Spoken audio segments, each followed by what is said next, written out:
Beautiful. Thank you. Now, some of these leaders have issues because they've got egos, or, you know, they've stepped up on everybody on their way up to the top of the ladder. Do they listen to what you say? It's never too late. I thought it was too late for me, and now I'm teaching what I most have to trust. And finally, at age 57, I think I finally have it. And I still have to learn this. It's never too late. I think for some executives, it's easier to hear because they know it's not working. Yeah. For other executives, they're going to be in la la land. They're going to stay in la la land, and so just bless their hearts. And I go, so be it, because eventually they will reap what they sow. You always do. Yeah, well, we're seeing so many companies right now. They're having so many problems. Do you think the GMs, the Chryslers, that maybe it's because there was not trust, there was not competency there? Oh my! Let's not go into the politics. I can go a lot into the politics like this. I think what it came back to was greed. And anytime you're greedy, I think you destroy trust. And I would say this goes way back when in the United States. I think one of the dumbest things we ever did was start outsourcing everything. And because the more you reorganize, the more you ruin those relationships that built the company and your competence. And then once they see you reorganize once, the companies never regain that loyalty. They go, I could be next. Yeah. And so then it's so short-sighted because now we have the economy problem because people don't have jobs. Hello? So I think it's back to if everyone took a personal step back and say, okay, what's enough? Mm-hmm. Let's take care of not only me but the whole. And I have found in my experience that those leaders who they have plenty and share. The ones that are greedy, they do eventually get it. They get it by they have to live in fear. They have to play the big games, and they're exhausted because it's never going to be enough for them. So greed, I think, is the root cause.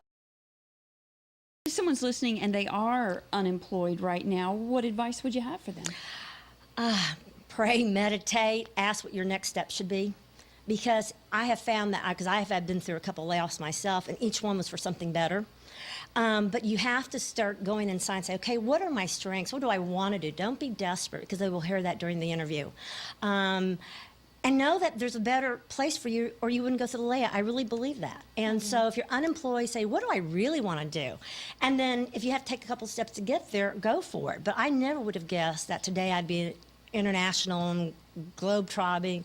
Had a wonderful book out. And I have another book out, and I'm about to have another book.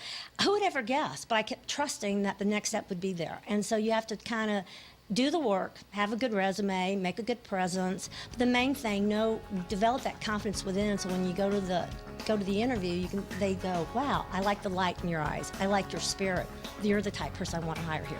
Great. Well, we're going to give some of your books away to help some folks. You know the drill around here. You have to call and ask Ellen a question to get a book. Give us a ring at 1-877-FAMNET1, 1-877-326-6381.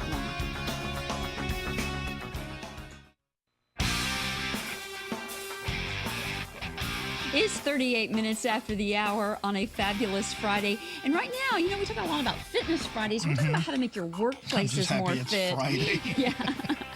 And so that has your workplace might have a lot to do with why you're so happy it's Friday.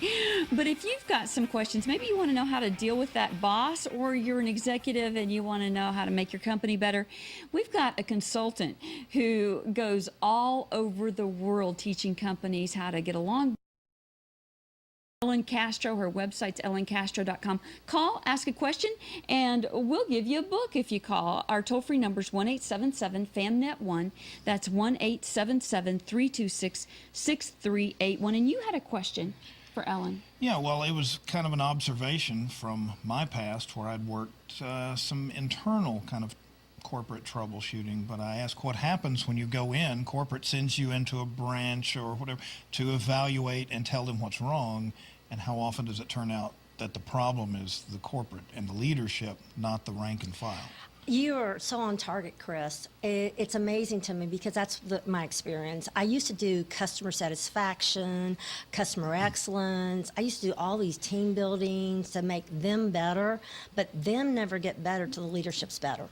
Because no matter what it was, if they're not giving good customer service, it's probably because they don't feel motivated. And who motivates them? Their managers, their leaders.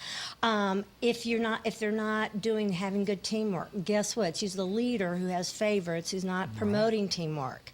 There's usually a compensation package where only individual stars get rewards. They're so counterproductive, and I think that's why I used to teach everything.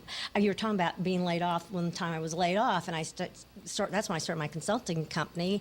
And the next thing I knew, I was teaching everything, and that's now why I just basically teach trust, leadership, communications. Because if you have that, the rest happens. You have good customer service, you have good negotiations, you have good feedback management. Because if they don't trust you, you're lost in the water. Wow. And how difficult do you find it when you go back and you say, okay, the problem is the leadership? Are they accepting of that most of the time? What I finally learned is how to say that. And